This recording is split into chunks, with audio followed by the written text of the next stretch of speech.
Bien lo decía la presentación, fue el hecho político de la semana la intervención del presidente Mauricio Macri. Hubo muchas repercusiones sobre el discurso presidencial y por supuesto también el impacto que provoca en distintos ámbitos del país. Por eso hemos preferido hablar con los sectores que están involucrados directamente en diversas tareas, en diversos objetivos. Por ejemplo, vamos a estar con Hércules Felipa, quien es el presidente de la Fábrica Argentina de Aviones en Córdoba y además presidente de uno de los sectores que también tiene sus propios desafíos, como es la Cooperativa Láctea Manfrey. Así que gracias, Hércules, por estar con nosotros.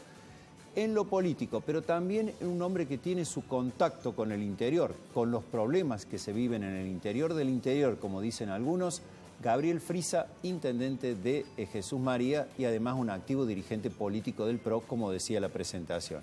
Y finalmente, en lo que se refiere a, digamos, los sectores del trabajo, Rubén Urbano, titular de la Unión Obrera Metalúrgica, que está un poco, como dicen algunos, atajando penales porque está en una difícil situación el sector. Así que gracias por estar, Rubén. No, gracias a usted por la invitación. Les propongo que veamos un primer video sobre una de las definiciones del presidente Macri que me parece que nos importa a todos, el tema de la inflación. Hace 5 años que no crecemos ni generamos empleo. Hay mucha gente que sufre, pero estamos saliendo.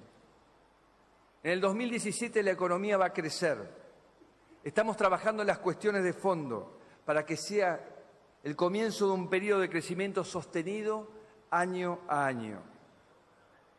Debemos crear un contexto de confianza en nuestro potencial de crecimiento y que la inflación estará bajo control. La inflación es tóxica.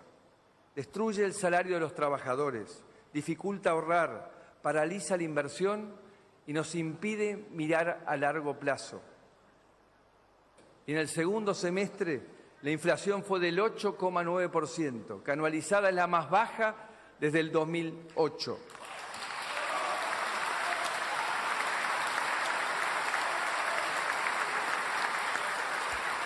La tendencia es clara.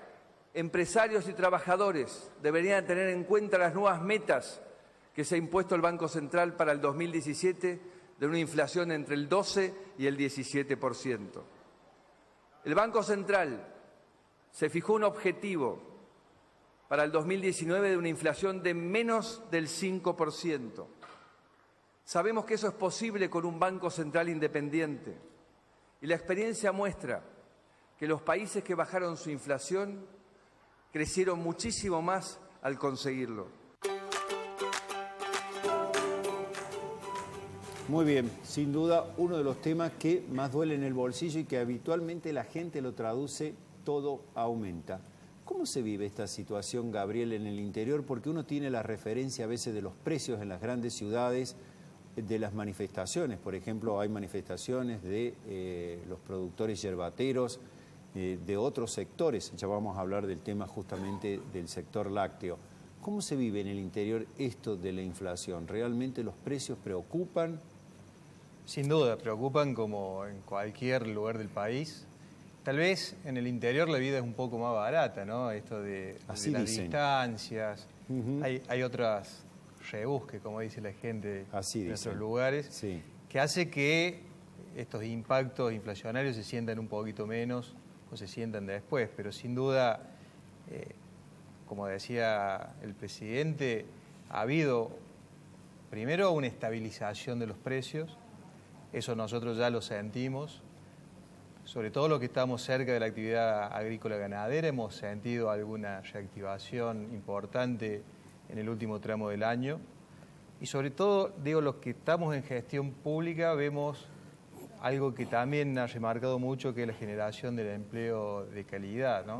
Hemos sido los municipios lo que en la última parte del gobierno anterior hemos tenido que generar empleo como sea, generando planes de viviendas propios, generando más actividades de obra pública, y hemos absorbido, y la verdad que hemos llegado a niveles que también se ha visto, los municipios muchos no han podido pagar y cumplir obligaciones. Por eso me parece que esto que plantea el presidente de una reactivación a partir del trabajo genuino se va viendo. Está bien que uno de los objetivos más importantes sea atacar la inflación. Pero claramente, porque si no estabilizamos, si no empezamos a crecer, es imposible encontrar un punto de equilibrio. Yo escuchaba a algunos economistas que decían, sobre todo apoyando el gobierno anterior, ¿qué importa la inflación si lo que importa es cuánto aumenta el sueldo? Sí. Digo, y en esta carrera de que está primero, siempre lo que pierden son los sectores más no el salario. de salario, entonces me parece que está bien. Bueno, le voy a pedir al Hércules que ahora se ponga el traje de productor agropecuario, porque además es un productor justamente lechero. Se ha anunciado incluso cierres de plantas como de La Serenísima, de Sancor, o está en duda el tema en Brickman. ¿Qué pasa, Hércules? Porque la gente dice los lácteos subieron mucho, los productores están un poco, los productores dicen no nos alcanza lo que nos pagan, y a su vez cierran plantas de las grandes empresas lácteas. Bueno, a ver, la complejidad del tema lácteo por ahí no da para hacerlo tan breve, pero sí.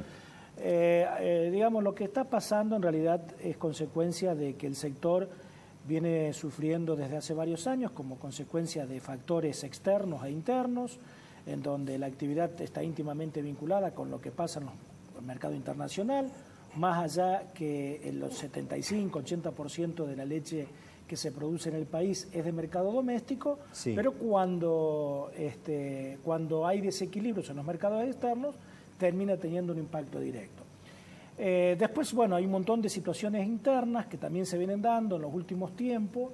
La actividad nuestra tiene un grave flagelo que es un alto porcentaje de informalidad. La informalidad no solamente constituye una competencia desleal, sino que es un factor muy fuerte de distorsión en los mercados.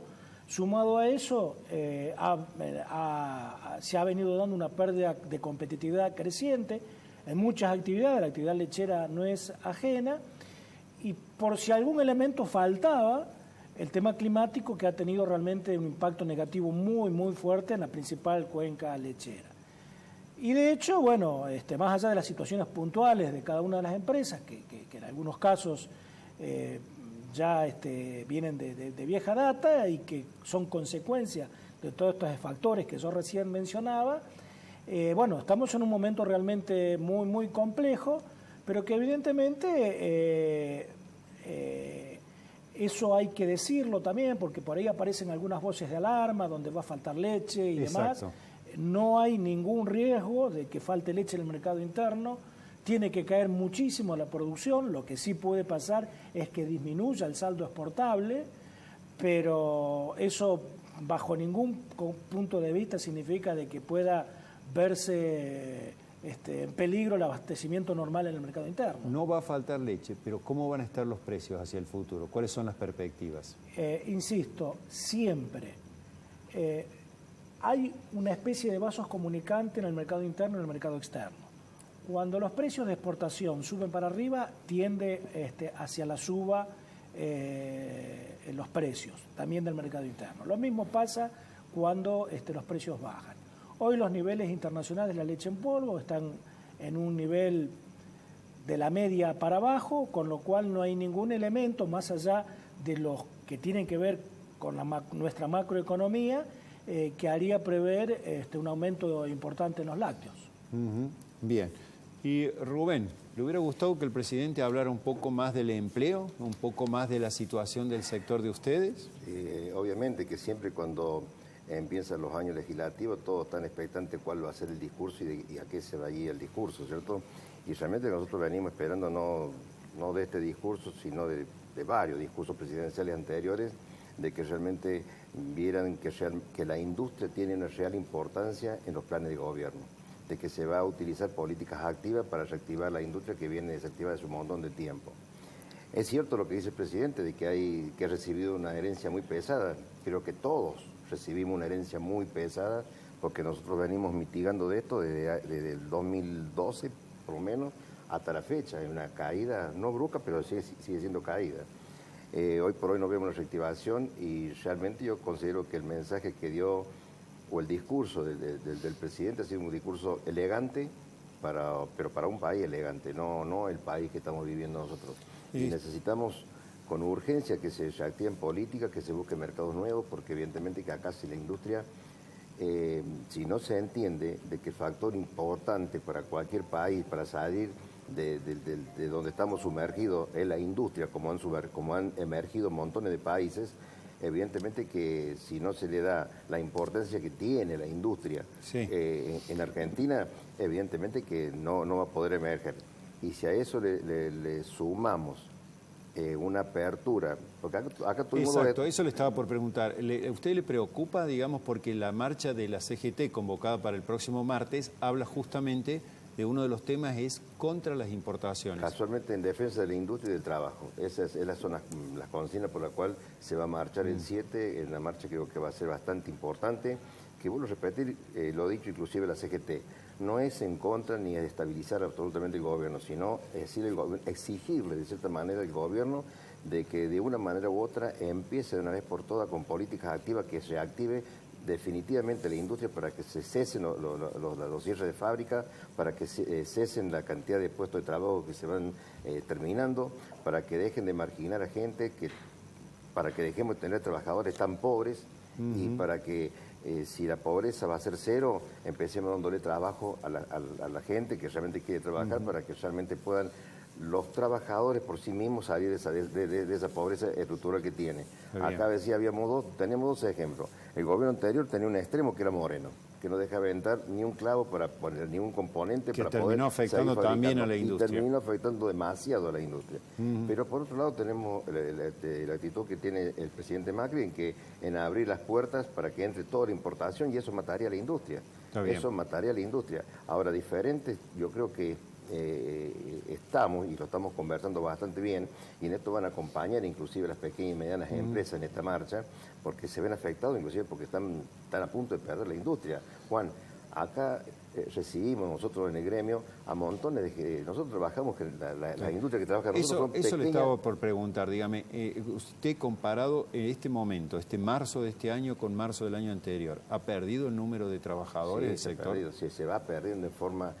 con algo que es un despido encubierto, que son los acuerdos que hacen con los trabajadores, evidentemente que para se van perdiendo. Los retiros voluntarios. Los retiros voluntarios que no se vuelven a conseguir nuevamente trabajo en forma inmediata. Más en el caso nuestro, que tenemos la posibilidad y por ahí el orgullo de decir que tenemos nosotros manos de obra muy calificada, que se están desarrollando, se tienen que desarrollar en otro país, porque acá no se pueden desarrollar, lamentablemente, porque la fuga no fue tan solo de cráneo o de científico, como se dice, también hubo una gran fuga de mano de obra especializada. Y nosotros tenemos que ser competitivos y necesitamos que esa mano de obra empiece a trabajar nuevamente. Porque evidentemente que con el apego, Juan, hay trabajadores que ya están acostumbrándose a que sea normal trabajar 4 días a la semana, porque están suspendidos los otros días. Hay trabajadores que se están acostumbrando a que trabajen, que su jornal de trabajo sea de 6 horas. Entonces, o a perder sus habilidades, porque tienen que hacer otro trabajo. Y se dedican a otras cosas. Le propongo, Rubén, y por supuesto a quienes me están acompañando, vamos a ver otro tramo del discurso del presidente Mauricio Macri para seguir analizando cómo nos impacta en la vida cotidiana, en la industria, en la producción y, por supuesto, en un hombre que maneja los destinos de una ciudad.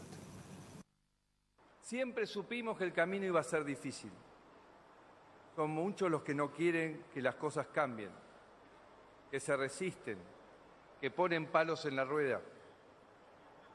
Pero eso no nos tiene que desanimar. Superamos lo más difícil de esta transición y el país está cambiando. Argentina se está poniendo de pie.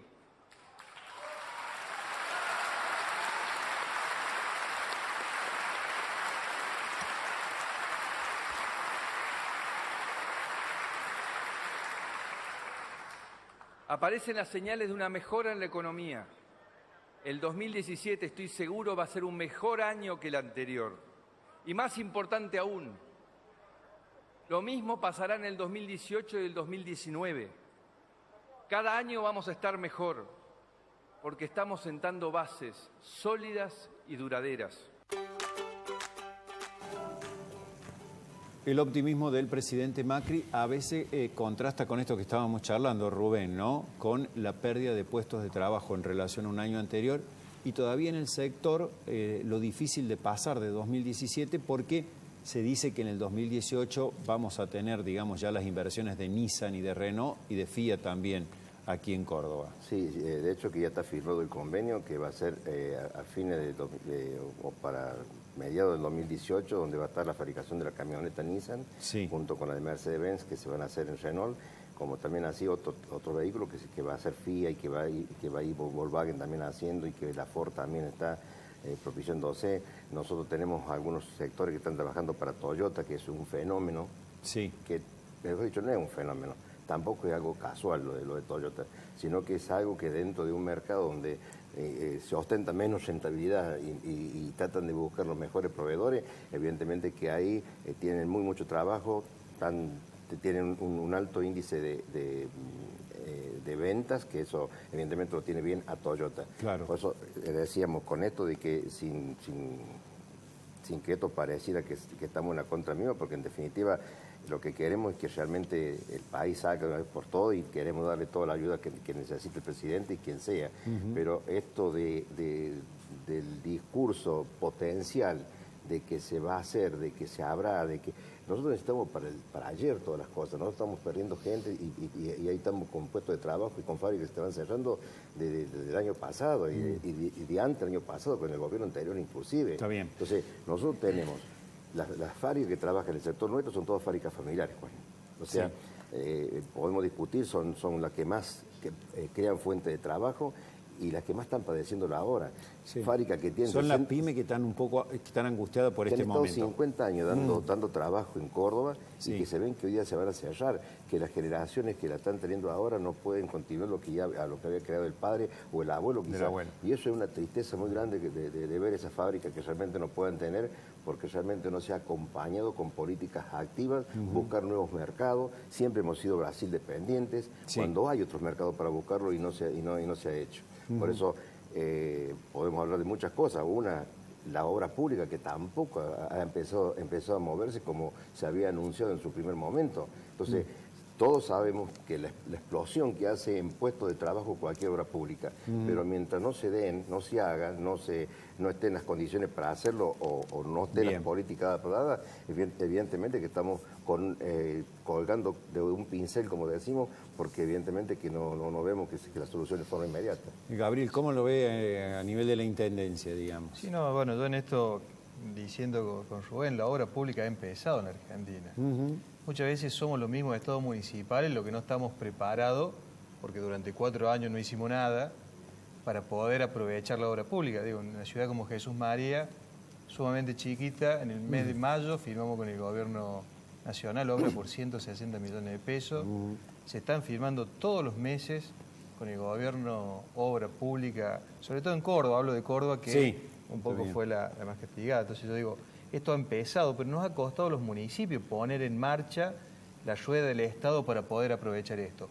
Poder discutir con las empresas que venían a nuestra zona, que tomen mano de obra de nuestro lugar. O sea, fue todo un proceso que en el caso de Jesús María se empezó a notar en el mes de noviembre, diciembre, y va a ser con mucha más fuerza este año porque ya están aceitadas las condiciones. Pero digo, nos costó empezar a arrancar, presentar los proyectos, cosas que no había en el país y que este presidente ha apuntado, y claramente al objetivo de pobreza cero, que no es solo, aunque es importante poner la plata en el bolsillo de la gente, sino también generar condiciones de vida que nos saquen de la pobreza. Rubén decía recién, hay gente que se acostumbró a trabajar 4 días, 3 días, pero lo peor que nos pasó es que hay gente que no se ha acostumbrado a trabajar nunca, porque el plan social reemplazó el trabajo. Y la verdad, necesitamos volver a la cultura del trabajo. Hércole, ahora con el traje de presidente de la Fábrica Argentina de Aviones, ¿cómo ve las perspectivas para este año? ¿Cuál es la situación de ustedes? No, yo diría de que la situación nuestra, el horizonte nuestro hacia futuro es un horizonte promisorio, teniendo en cuenta la situación por la que se encontraba FADEA. Nosotros cuando asumimos, a principios del año 2016, nos encontramos con una empresa totalmente quebrada, con un patrimonio neto negativo de 1.400 millones de pesos, con una pérdida del ejercicio 2015 de 1.500 y tantos millones, una deuda con proveedores, en algunos casos llevaba una antigüedad de más de 3 años, con lo cual la cadena logística estaba totalmente cortada. Con una relación con el principal cliente, en este caso la Fuerza Aérea, totalmente deteriorada por los incumplimientos de FADEA, en donde el objetivo principal de la Fuerza Aérea, que es capacitar a sus pilotos, no lo podía cumplir porque no tenía aviones para volar, y con un personal, además de estar sobredimensionado, totalmente desmotivado, porque era una empresa que no le interesaba producir. Bueno, lo que nosotros hicimos durante este año es como, yo diría, cuando uno hace una casa, hacer los cimientos, hacer las cloacas, cosas que por ahí no se ven. O sea, tiene la estructura básica para comenzar a... Exacto. Pero de alguna manera, bueno, hemos solucionado el tema de proveedores prácticamente en su totalidad, no en 100%, pero ya estamos en vías de tener todo solucionado, lo cual eso implica tener un abastecimiento normal de partes para poder empezar a producir. Se solucionó el tema del patrimonio neto negativo, precisamente porque la principal deuda era con el accionista, que es en este caso el Ministerio de Defensa, o sea, a través de una capitalización se solucionó el tema del patrimonio neto negativo. Se reestructuró el personal a través de un esquema de retiros voluntarios, jubilaciones anticipadas, una empresa totalmente sobredimensionada. Y de alguna manera, bueno, y fundamentalmente se generaron las condiciones como para poner una fábrica en producción con las habilidades de la fábrica, con las capacidades y pensando en una empresa que si bien tiene como principal cliente al Estado argentino a través de la Fuerza Aérea, pero con una mirada y un horizonte de no depender solamente de eso, sino buscar terceros mercados como para que si el principal cliente, que es la Fuerza Aérea, está en una situación compleja, nosotros podemos seguir produciendo para otros clientes. Bueno, le agradecemos este pantallazo que nos han dado de los distintos sectores. Habíamos querido reflejar de esta forma lo que tenía que ver con el mensaje presidencial. Es solo un pantallazo, es también la realidad que está a veces detrás de los discursos.